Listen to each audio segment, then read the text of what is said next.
Hey there, camera world! Today we have a review of the Vivitar 786 HD.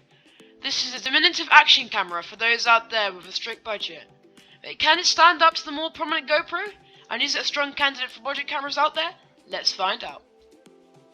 First, let's talk about the specs of the machine. The Vivitar 786 HD model can be picked up for $58. This may vary in country, but I purchased this camera for that price. The camera's dimensions are 6 cm long by 4 cm wide and 2 cm deep, and is marketed for mainly bikers, divers and other extreme sports athletes. The camera itself has a 2-inch preview screen, which I must say was very clear and useful. It is capable of a 4x digital zoom, and the lens are spec'd at capturing 12.1 megapixel photos. When you buy the camera, you get a set of accessories for various different functions. The first item you get is a waterproof case for the Vivitar to aid you in recording clear videos submerged underwater. The depth rating on this, or how deep you can go, is 3 meters, which is pretty shocking considering the GoPro can withstand 60 meters. However, I'm not surprised considering its price point. So if you are a hardcore diver, you'll probably need to invest in something more expensive. The second accessory is a helmet mount. This comes with 2 adjustable handles, the first being a tightener to keep the camera in place, and the second is a camera rotation handle.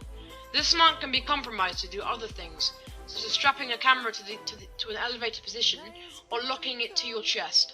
I used this in some of my videos, and it did really well keeping the camera in place, as the mount was well designed. The next accessory is a bike frame mount. You can put this anywhere really, as long as it's smaller than the adjustable mount. The trend seems to be going with bikers. That's their main target market. This mount has the same design as the other one, except it comes with an arced metal rod, which is threaded, so you can screw the tightness together based on the surface you're working with. The last accessory you get is probably the highlight of why you should purchase the Vivitar. It comes with a really user-friendly mobile interface, which enables you to record, take a picture, or power off your device without having to manually switch it off. It has a long range and a good response time. It fits nicely on your wrist with an adjustable strap, so if you wanted to stop recording, you wouldn't have to reach over to your helmet and press that button.